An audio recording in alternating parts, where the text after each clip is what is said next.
मैं प्रीति कुमारी गया बिहार से। समान विज्ञान की श्रृंखला में मैं आज स्थितिज ऊर्जा यानी कि पोटेंशियल एनर्जी के बारे में बताने जा रही हूँ। किसी भी वस्तु की स्थिति विशेष के कारण जो कार्य करने की क्षमता होती है उसे हम स्थितिज ऊर्जा कहते हैं। स्थितिज ऊर्जा को P से सूचित किया जाता है। स्थितिज ऊर्जा का उदाहरण है खींचे हुए गुलेल तथा घड़ी की चाबी में जो संचित ऊर्जा होता है वह स्थितिज ऊर्जा होता है। स्थितिज ऊर्जा के बहुत रूप हैं, जैसे प्रत्यास्थ स्थितिज ऊर्जा, गुरुत्वीय स्थितिज ऊर्जा, विद्युत स्थितिज ऊर्जा, चुंबकीय ऊर्जा, रासायनिक ऊर्जा, नाभिकीय ऊर्जा, स्प्रिंग में भंडारित ऊर्जा। स्थितिज ऊर्जा का फॉर्मूला Pe बराबर mgh होता है, जहाँ Pe बराबर स्थितिज ऊर्जा, m बराबर द्रव्यमान, g बराबर गुरुत्वीय त्वरण, h बराबर ऊंचाई होता है। धन्यवाद। मैं अशोक कुमार बर्नवाल राघव रीजनिंग क्लासेस के सामान्य ज्ञान श्रृंखला में आप सभी का स्वागत करता हूं। किसी वस्तु के भार का अनुभव वस्तु के संपर्क तल की प्रतिक्रिया के कारण होता है। उपग्रहों में भारहीनता। यदि हम जमीन पर खड़े हैं तो हम अपने भार का अनुभव अपने पैरों पर करेंगे। पृथ्वी तल की हमारी प्रक्रिया पृथ्वी के गुरुत्वाबल के फलस्वरूप के कारण करते हैं। यदि यह प्रतिक्रिया शून्य हो जाए तो हमें अपना भार शून्य प्रतीत होगा तथा यह भारहीनता की अवस्था कहलाएगी। उपग्रह के अंदर प्रत्येक वस्तु भारहीनता की स्थिति में होती है, क्योंकि उपग्रह की सतह द्वारा अंतरिक्ष यात्री पर लगाई गई प्रतिक्रिया शून्य होती है। अंतरिक्ष में गुरुत्व का अभाव होने के कारण ही अंतरिक्ष यात्री निर्वात में सीधी खड़े नहीं रह सकते। अंतरिक्ष यात्रियों द्वारा जल के गिलास को टेढ़ा करके नहीं पिया जा सकता है, क्योंकि ऐसा करते ही गिलास का जल बूंदों के रूप में अंतरिक्ष में तैरने लगेगा। अंतरिक्ष यात्रियों का भोजन एक ट्यूब में पेस्ट की भांति भरकर दिया जाता है। ट्यूब को सीधा मुंह में दबाकर भोजन ग्रहण कर लिया जाता है। धन्यवाद। मैं प्रीति कुमारी समांत वेग के बारे में बताने जा रहा हूँ। जब कोई वस्तु किसी तरल में गिरती है तो वह प्रारंभ में उसका वेग गुरुत्वाकर्षण के कारण बढ़ जाता है, किंतु कुछ समय पश्चात वह नियत वेग में गिरने लगता है। तो उस वेग को ही वस्तु का सीमांतर वेग कहते हैं। सीमांतर वेग के बाद मुक्त रूप से किसी वस्तु के ना बढ़ना वास्तव में तरल की श्यानता के कारण होता है। यही कारण है कि वर्षा का बूंद वायुमंडल में एक नियत वेग धारण करने के बाद उसी वेग से नीचे आती है। धन्यवाद। मैं अंकुर कुमार पटना बिहार से। आज का टॉपिक हमारा साइंस फिजिक्स है, ऊर्जा एनर्जी से। किसी वस्तु द्वारा कार्य करने की क्षमता को ऊर्जा कहते हैं। ऊर्जा भी कार्य की तरह आदिश राशि है और इसका मात्रक भी जूल है। ऊर्जा मुख्यतः दो प्रकार की होती है। गतिज ऊर्जा, काइनेटिक एनर्जी। किसी वस्तु के गति के कारण उसमें जो कार्य करने की क्षमता होती है उसे गतिज ऊर्जा कहते हैं। इसे संकेत Ke से दर्शाते हैं। गतिमान वायु में गतिज ऊर्जा है। यदि m द्रव्यमान की वस्तु v वेग से गतिमान हो तो उसका गतिज ऊर्जा Ke बराबर 1/2 mv/2 होती है। धन्यवाद। नाम विकास आनंद। सामान्य विज्ञान की श्रृंखला में आज का टॉपिक है शक्ति यानी पावर। कार्य करने की दर या ऊर्जा रूपांतरण की दर को शक्ति कहते हैं। शक्ति किए गए कार्य की गति को मापती है, अर्थात कार्य कितनी शीघ्रता या देर से किया गया हो। यदि कोई लाभकर्ता समय यानी टाइम में कार्य यानी वर्क करता है तो शक्ति कहलाता है। शक्ति का मान बराबर कार्य बटे समय होता है, यानी पावर बराबर वर्क बटे टाइम। शक्ति का मात्रक जूल प्रति सेकंड होता है, जिसे वाट भी कहते हैं। उपयुक्त व्याख्या से हम कह सकते हैं कि 1 वाट शक्ति है, जिससे 1 सेकंड में 1 जूल कार्य किया जाता है। 1 वाट बराबर 1 जूल प्रति सेकंड होता है। ऊर्जा रूपांतरण की उच्च दरों को किलोवाट में व्यक्त किया जाता है। 1 किलोवाट बराबर 1000 वाट होता है। धन्यवाद। मैं उपेंद्र कुमार। आज का मेरा टॉपिक है बर्नौली का सिद्धांत। बर्नौली के सिद्धांत के अनुसार जब कोई आदर्श द्रव किसी नली में धारारेखीय प्रवाह में बहता है तो उसके मार्ग के प्रत्येक बिंदु पर उसके एकांक आयतन की कुल ऊर्जा का योग नियत होता है, अर्थात दाब ऊर्जा प्लस गतिज ऊर्जा प्लस स्थितिज ऊर्जा बराबर नियत या नियतांक। इसका कुछ अनुप्रयोग निम्न प्रकार है। जैसे जब कोई वाहन तेज़ी से गति करता है, जैसे रेलगाड़ी, तब उसके नज़दीक खड़े व्यक्ति या अन्य वस्तु जैसे कागज का टुकड़ा, पत्ता etc उसके तरफ खींच जाता है। दूसरा, हवाई जहाज का ऊपर उठना, इसमें भी बर्नौली प्रमेय लगता है। तीसरा, आंधी में टीन के छत का उड़ जाना, इसमें भी बर्नौली का सिद्धांत कार्य करता है। Thank you. मेरी आवाज़ सुनो। मैं संगीता कुमारी समस्तीपुर बिहार से पलायन वेग पर बोलने जा रही हूँ। वह न्यूनतम वेग जिससे किसी वस्तु को पृथ्वी की सतह से ऊपर की ओर फेंकने पर वस्तु पृथ्वी के गुरुत्वीय क्षेत्र को पार कर जाती है तथा पृथ्वी पर कभी लौटकर नहीं आती, पलायन वेग कहलाता है। पलायन वेग पिंड के द्रव्यमान पर निर्भर नहीं करता है। पलायन वेग का मान 11.2 किलोमीटर प्रति सेकेंड है। नोट: कुछ स्रोतों में पलायन वेग के स्थान पर पलायन चाल भी लिखा मिलता है। धन्यवाद। सामान्य विज्ञान में मैं रूबी कुमारी दरभंगा बिहार से आपका स्वागत करती हूँ। आज का टॉपिक है मेरा ऊर्जा संरक्षण का नियम।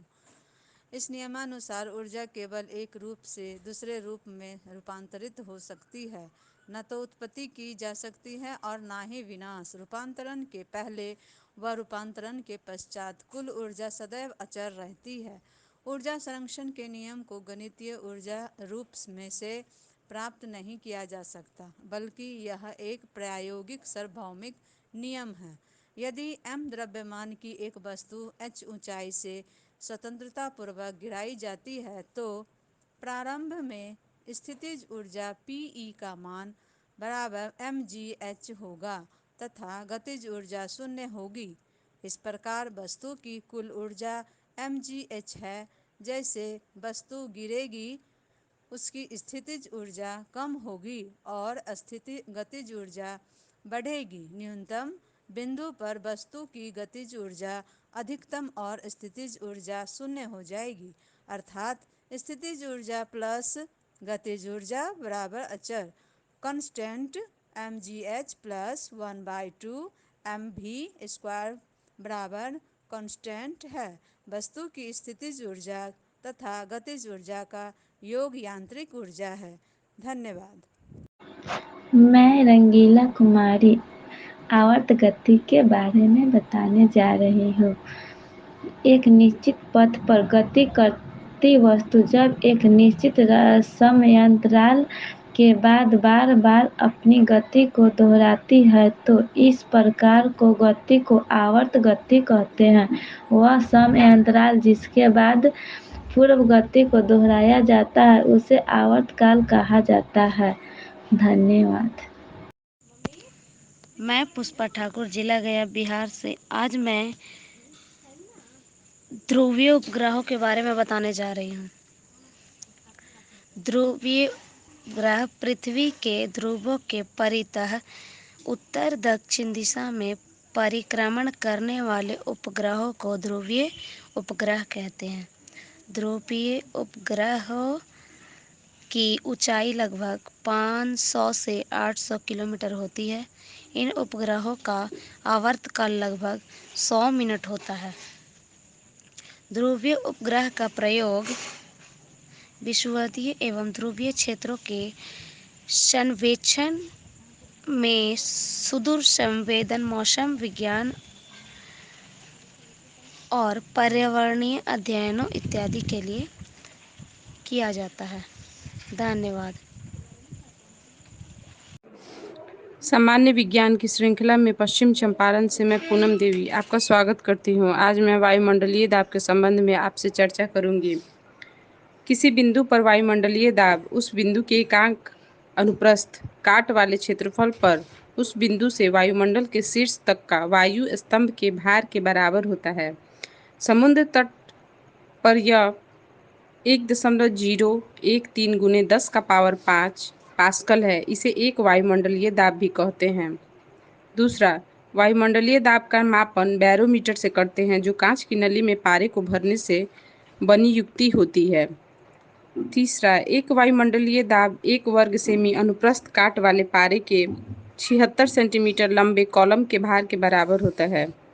चौथा, बैरोमीटर की सहायता से मौसम संबंधी पूर्वानुमान भी लगाए जा सकते हैं। पांचवा, बैरोमीटर का पाठ्यांक अचानक नीचे गिरने से आंधी आने की संभावना होती है। छठा, बैरोमीटर का पाठ्यांक जब धीरे धीरे ऊपर चढ़ता है तो दिन साफ रहने की संभावना होती है। सातवां, जब किसी झील की तली से उठकर वायु का बुलबुला ऊपरी सतह तक आएगा तो उस पर तली की अपेक्षा दाब घटने लगता है, जिसके कारण वायु के बुलबुले का आयतन बढ़ जाता है। आठवां, समुद्र तल से ऊंचाई पर जाने पर वायुमंडलीय दाब कम होता जाता है, जिसके कारण वायुयान में बैठे यात्री के फाउंटेन पेन की स्याही बाहर आ जाती है। धन्यवाद। जय हिंद, जय भारत। सामान्य विज्ञान श्रृंखला में मैं प्रियंका कुमारी, मधुबनी, बिहार से। आज मैं पृष्ठीय तनाव के कुछ घटनाओं के बारे में बोलने जा रही हूँ। पॉइंट 1, साबुन अथवा डिटर्जेंट जल में मिला देने पर जल का पृष्ठीय तनाव कम हो जाता है, अतः साबुन का घोल कपड़े के उन छोटे छोटे छिद्र में भी पहुंचता है जहां शुद्ध जल नहीं जा सकता है। इसके बाद साबुन व मैल के कण आपस में असंजक बल के कारण चिपक जाते हैं और कपड़े को साफ कर देते हैं। यदि घोल को थोड़ा गर्म कर दिया जाए तो पृष्ठीय तनाव और कम हो जाने के कारण यह कपड़ा को और अच्छी तरह से साफ कर देती है। दूसरा, पतली सुई पृष्ठीय तनाव के कारण पानी में तैरती रहती है। साधारण जल की अपेक्षा साबुन के घोल से अधिक बड़े बुलबुले बनाए जा सकते हैं। छिड़काव या फुहारे से ठंडक उत्पन्न होती है। वर्षा की बूंद पृष्ठीय तनाव के कारण गोलाकार होती है। तेल का पृष्ठीय तनाव पानी की अपेक्षा कम होती है। यही कारण है कि तेल पानी के तल पर फैल जाती है। धन्यवाद। मैं निकिता कुमारी, बिहार, अररिया जिला से। आज का मेरा टॉपिक है भूतुल्यकालिक उपग्रह का उपयोग। एक निश्चित आवृत्ति से अधिक आवृत्ति की विद्युत चुंबकीय तरंगें पृथ्वी के आयनमंडल से परावर्तित नहीं होती। दूरदर्शन प्रसारण एवं अन्य प्रकार के संचारों में उपयोग होने वाली तरंगों की आवृत्तियां अत्यधिक उच्च होती है, अतः इन्हें प्रसारण केंद्र के ऊपर स्थापित तुल्यकालिक उपग्रहों द्वारा पृथ्वी के बड़े क्षेत्र पर प्रसारित किया जाता है। भारत का इनसैट उपग्रह समूह ऐसा ही तुल्यकालीन उपग्रह समूह है। मौसम पूर्वानुमान प्रणाली, नेविगेशन इत्यादि में। धन्यवाद। मैं मधुमाला कुमारी, बिहार डिस्ट्रिक्ट बेगूसराय से। आज का टॉपिक विज्ञान का है ऊर्जा का रूपांतरण। ऊर्जा का एक या अधिक प्रकार में रूपांतरण होता रहता है। ऊर्जा को एक रूप से अन्य में विभिन्न उपकरणों की सहायता से परिवर्तित किया जा सकता है।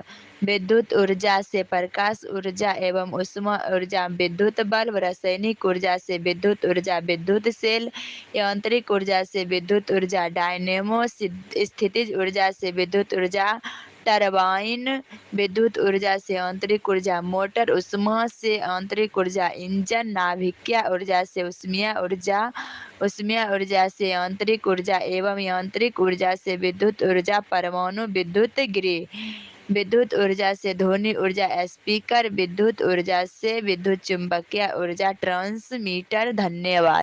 मैं कोमल कुमारी डिस्ट्रिक्ट बेगूसराय बिहार से। मेरा आज का टॉपिक है आपेक्षिक घनत्व। किसी वस्तु का आपेक्षिक घनत्व या विशिष्ट घनत्व उसके घनत्व को किसी संदर्भ पदार्थ के घनत्व से भाग देने पर प्राप्त होता है। प्रायः दूसरे पदार्थ का घनत्व जल के घनत्व के सापेक्ष व्यक्त किया जाता है। ताप व दाब का घनत्व पर प्रभाव पड़ता है। बादल वायुमंडल में तैरते हैं क्योंकि गर्मी के दिनों में वायुमंडल में उपस्थित जलवाष्प गर्मी पाकर गर्म होती है, जिसमें जलवाष्प का घनत्व घटता है। घनत्व घटने के कारण जलवाष्प हल्की होकर ऊपर उठती है। वायुमंडल के ऊपर भाग में दाब एवं ताप कम होने के कारण ये जलवाष्प पानी की छोटी छोटी बूंदों में परिवर्तित होकर बादल के रूप में तैरती है। धन्यवाद। मैं कंचन कुमारी, सामान्य विज्ञान में आप सभी का स्वागत है। मेरा आज का टॉपिक है जलवायु। भारत के उत्तरीय मैदान के जिस जलवायु क्षेत्र में स्थिति है उसके पूर्वीय भाग में आर्द्रता तथा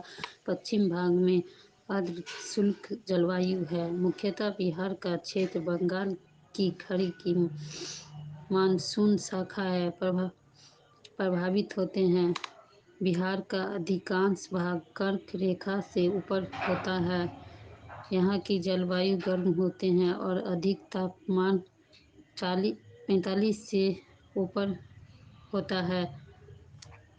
जलवायु को विभिन्न भागों में बांटा गया है।